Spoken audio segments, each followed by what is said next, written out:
and she also talked a bit about the textile industry and the importance of being formally educated. So this is the time for questions and answers. So I think a formal structure in fashion is what's needed. We have our HNDs, we have our diploma courses, but as you may not just yet, but we're starting with the degree and Ghana Fashion Week and Graduates Fashion Week. We are starting because these structures are the foundations of the fashion industry.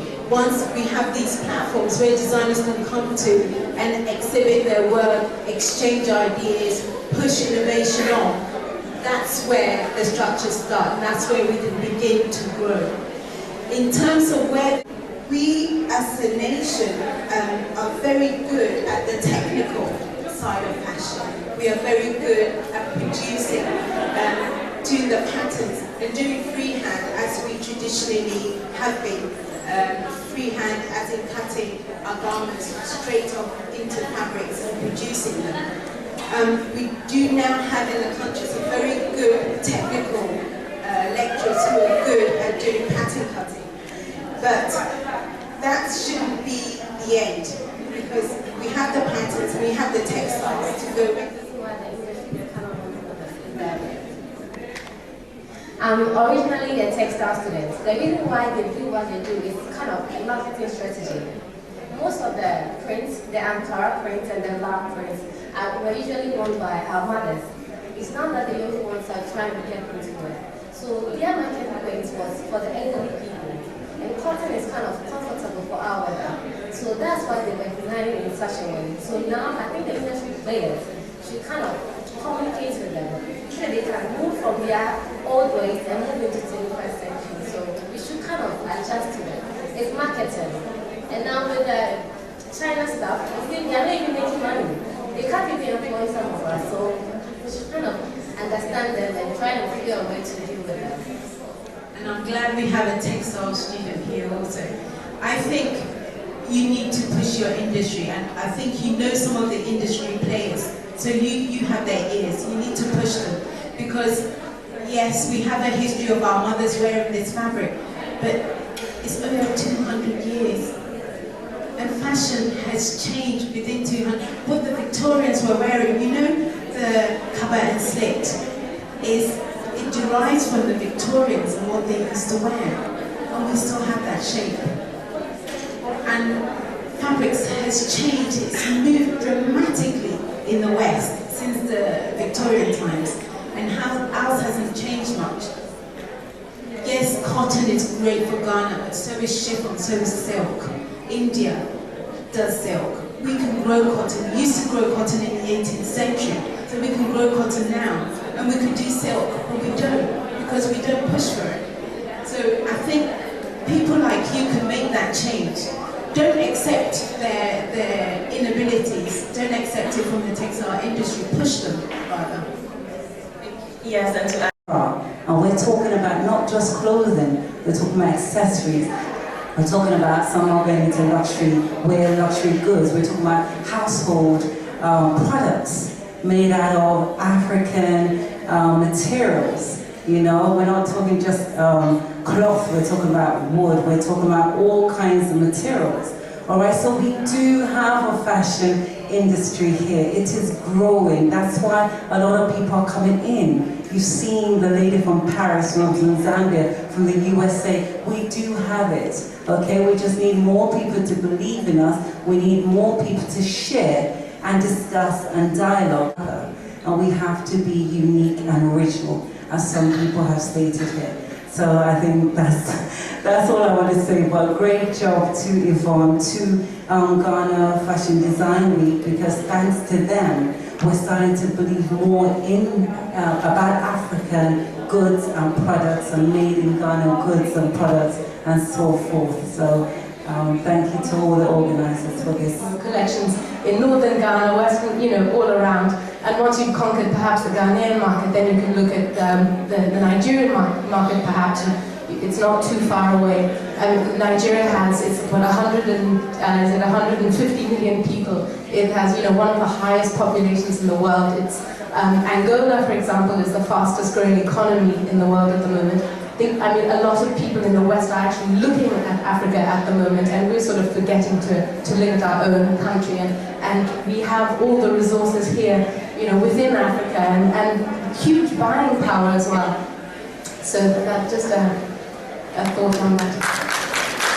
So it's good to look in your own country first and then expand to the whole of Africa. There's so many people here, there's way more people here than there is in England or any of the other European countries. So, yeah. Why don't the world know about what we're doing? So there's more a work of awareness and retail, of course, because I mean business is everything. But not looking only on the African market would be great. Then we will have a word. Well, I mean, we will have a point. Say we're not only working for African market. We're working like Zara for like H&M, like all these big companies. We're looking to the world because H&M is coming to Africa by 2015. First boutique in South Africa. So they're probably gonna come here. So if you're only looking here, well, they might come and outplace you. I don't know. So we have to look global. Because me as a customer living in France, I want to purchase something here. Somebody living in Brazil might love some prints, I don't know, some designer from here. So we have to, I think, we have to go and say, what is the business? How can we say a word? What are the standards? How can we be marketable? Not looking only like what is working in Ghana, because I'm here to source production for an African-inspired menswear brand called Balls of Benin. So if anyone wants to talk to me about that afterwards, then please feel free. My question is, what are the government doing to support what's going on here with African fashion? Fashion, in London alone, there are two things that keep London and the UK afloat: fashion and finance. Fashion in London is worth 20 billion, and I wonder what share African brands are taking. A good friend of mine was talking with the ex-Minister for Sport in Jamaica. And what the Jamaicans did was, they said, okay, what can we win at? What can we become really good at cheaply and use to, to be calisthenics, to profit from? And running was one of those things. It's cheap. You can have a running track anywhere on the beach. So Usain Bolt was known from about 11 years old. So I just think it's something that we should think about. What can we win at? What else can we export apart from gold or oil or diamonds? I think fashion is one of those things, and the government should be involved and help out as best they can.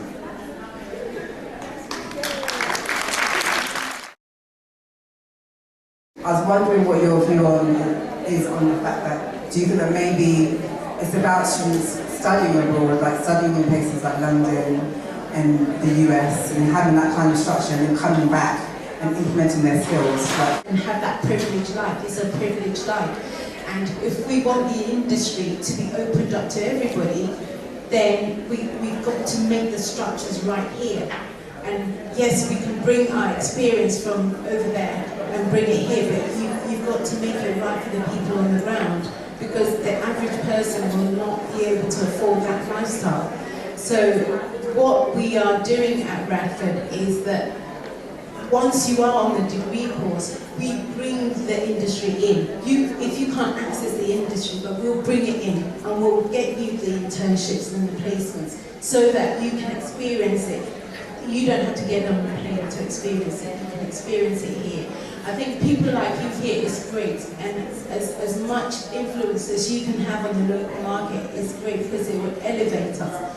But in terms of everybody being able to go and study and bring it here, it's not going to work. And also it means that our educational system here then doesn't develop. It stays at being a lawyer, a doctor, and then the arts suffer. The fashion industry will suffer. National credit, there's a lot of hard work involved, And I think you don't want to reach a certain stage or age, no matter what you do, whether you want to be a journalist or a designer, and not see your hard work and your talent sort of saying something about how you're living. So, in short, really, I think you don't want to be able to write about fashion your whole career and not be able to buy a Celine bag or buy a piece from Christy Brown. And I think that's something we can all relate to. Clap it up if you're feeling me on that one. Right? Straight up. I'm tired of lying about that. I'm short of getting married and, you know, buying your way up. Anyway, let's move on. So, step one. I'm going to keep it short and sweet and super simple. I think step one to transforming your passion to profit is simply identifying your passion. What is it that you love to do? I think for me, and I hope it's the same for a lot of you in here, it really is somewhat easy, you know, to excel in your career as long as you're doing something that's within your wheelhouse, as long as you're doing something that makes you smile every day, as long as you're doing something that you're naturally talented in. Do you know? Secondly, I think if I'm understanding you clearly, it's how do you strike that balance, right? Between getting any opportunity you can, but making sure that you're getting value for money. Do you know, I think that it's actually more nuanced than taking a hardline stance either way. I think you have to really decide for yourself what matters to me now. There was a stage in my career where I did work for a really long time for a magazine for free, but at that moment, I really needed that knowledge, and it didn't matter how it was presented to me. That's what I wanted, and that made making that decision easier. And ironically, it was that experience that also made me sensitive to the fact that on the side, you always have to have something. You always have to have something that really sort of does it. So I would say it's not about saying yes or no, it's about looking at the opportunity with very clear eyes and objective eyes, and evaluating whether it's the best thing for you in that moment. Thank you, Sam. You've said so many wonderful things. So the thing about being a Ghanaian girl, I think, is that you're taught to be very respectful of your elders, and you know you can't be too forward.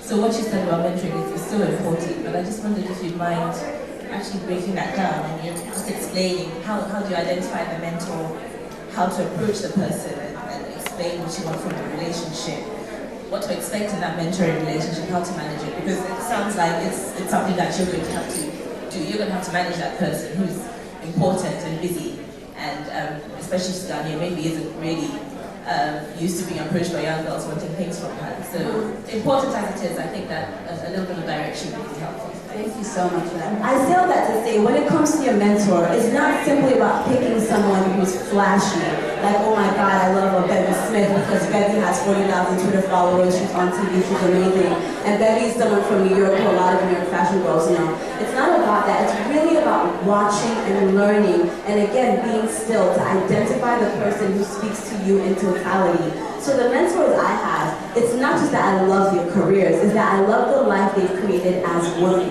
Because you don't work 24 hours, right? You can work close to 24 hours, but a personal life has to creep in there. So that's the first step, really looking at someone who covers all your bases, who covers you 360.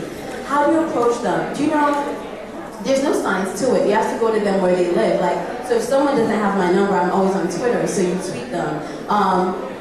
If they don't have a Twitter, you sort of just have to keep working because you might know someone who knows them. You know, so I think it's about sort of putting on that reporter hat, even if you're not a journalist, to really, really aggressively go after and find this person.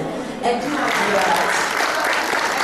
interesting story before Papa gets the mic. He did an illustration of Kelly Rowland. He did a portrait of her and tweeted her with it. And she put it on her Facebook. And just before the Graduates Fashion Show in June, it went viral. And he's a little celebrity, you know, miss. Here you go, Papa. Hello. I just wanted to say that if we want to change the fashion industry, we must start from us. Because my personal experience was before I entered life, we, the young ones, started our parents. I mean, there are so many opportunities. If I tell you about the things that happened just from illustration, I haven't finished fashion school yet, but just from illustrating and putting my work on Instagram or Twitter and just spreading it, there are so many opportunities, and so many people want to work with us. You'd be surprised if I pick a picture of somebody who says, like, can you shoot it over to me? And I go like, no, I'm sorry, I'm in Africa, and they're like, what? I thought you were in Paris or so shocked, you know, and I'm not the only one. I know there are so many people in my class, right, who can do all these illustrations and artworks and things. The thing is, we need to take our technology, the use of, you know, social media, technology. This comes together to help us to communicate. So you can send information from one person to another. Social media also helps us to create. So we can take a picture of an object and send to someone. It also helps us to share, to consume. So someone puts a picture out there, you go to copy it, you send it to someone, or you share it with someone. You are consuming that picture, or that video, or the text. It also helps us to interact with each other. But in all these 5 things we are doing with social media, the most important thing that we are working with is content. And content, or a watch, or all those things. I think it's quite important before you go into business, or if you are in business, to start thinking very clearly what people perceive you to be. It's not what you perceive the market to be, what people actually perceive your product. Do people think that you are a high-priced, fashion person, or people think that you are producing for the masses? Because if people perceive you to be high class, they'll pay top dollar for your product. They don't perceive that you can charge a lot of money and nobody would pay for it. Secondly, revenue, as I said. Probably I got to pay tax. You've got to always think about where the money is coming from. And you'll be surprised how many times I've met people who haven't thought enough about this question. Because for people who are talented or who are in the creative industry, they think about their passion. Oh, look, I can design this wonderful clothes, and I've done this thing that is really good and people should take it. And sometimes you don't think enough before they start into business, where exactly, who is going to pay for this stuff, and where is my revenue going to come from? I think the former speaker spoke about some of those things, And how frequently is that income going to come? It's not good if it's going to come every 6 months, or is it going to come every month, is it going to come every day? So these are things that you need to think about. And the fact that it's great, it's not be like it will sell. Now, those of you who remember Betamax. Betamax was there in the 90s. It was supposed to be better than VHF as a video system. It's very good, and it died. And VHF, sort of won. Good evening, everybody. Dr. Durban, I have a little question about partnership. I'm starting a business, and the first person I was looking forward to work with were my friends, because I know them well, I value their work, seeing what they've been doing, and I thought they were the best people to start working with. But it's a little bit difficult sometimes to draw a line between work and personal life, and sometimes it's even more difficult to say, this you're not doing it very well, this is how we should do it. So what are the kind of advices you could give me to try to know how to manage better the relationship between work and then still be friends? Because sometimes I'm just gonna go crazy about it gets crazy. Yeah, no, I think that's one of the biggest challenges in forming partnerships. And sometimes it's not the best to go into partnership with your friends or people, in your family, your close family. But what I would say is that you've got to be very, very clear of separating your business from, the other stuff. So choose people that can complement the skills. Don't just take people that are all in the same area. If you think that you need somebody from finance, then get somebody who's got a bit of finance and knowledge. But I think you have to set these things right from the beginning. I knew a company, they started with 2 people. And even there, when you are going out, if you want to take a day off, you also have to register that you are going a day off. And they own the company, there's 2 people. But if you are going out and you're going to take a day off, you have to fill out the form. So you have to set those things right from the beginning. And you have to be tough. As I said, if you don't manage these things carefully, you will die in the valley of death. And that is a big problem. Lots of people set up businesses and that kills their inspiration because they feel that they can't do anything anymore. But that's a failure. And we don't take failure very well, especially here and now. So don't let your friends or some of these personal things kill that vision and that passion that you have to succeed in business. If the person is being too difficult, I would stop that partnership and say, you just be my friend 100%. Be my friend full time, and you can't be my business partner. Just got to be tough about it. National. I believe that this is a wonderful kind of platform, and every person here, whether a fashion designer, kind of needs to have business is registered. If you want to make money, you have to have your business registered so that people will take you seriously. If you want to trade with some people internationally, they have to make sure that you're registered. So we help in actually registering businesses here. Investors and business angels, and I actually manage a network of business angels here in Ghana. And a business angel is a high net worth individual, so somebody that's been quite successful in their own career and financially able to invest in startup companies. So if you're asking questions about how to actually raise funds for your business, I agree with saving. It's very important that you're also able to put something on the table so you can show that you have some level of commitment. And The bankers, if you have a bank account, if you do have a bank account, and there's, because in Fidelity, you have a whole team that manages small businesses, you know, and we have relationship managers. And actually, they can be a great source to help you. It's a free source, of course, but they can help you think through at least your financials. So, not to do an advert for the bank, but I mean, if you do need that kind of services, well, pop in or let's have a chat after. Thank you. Thank you so much, Dr. Gervin. So we've come to the end of the Ghana Fashion Design Week seminar session. We want to say thank you so much to our panelists, Dr. Gervin, thank you so much. Yvonne and Tiago, thank you so much. Xander, thank you so much. And Mr. Moody, thank you so much. Thank you for taking time out of your busy schedule to be here today. We hope you've been enlightened and educated. We hope you enjoyed the dialogue. It's been lovely having you here for the past 2 days. We hope that now you have a better understanding of fashion, that it's not all this glamour. Now you've learned more about the education part of it, the design components. You've learned more about turning your passion into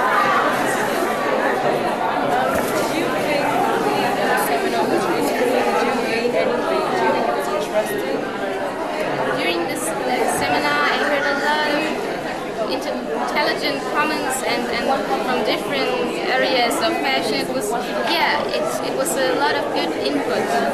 And also, I have to say, we talked a lot about business. That was my comment on this. It's very important to be creative during your studies, to try something new, because when you are finished, you have to focus on business and it forces you to design in more simple ways, but try everything you can during your studies, because that's the time when you're very, very free, and yeah, that's something you should keep in mind.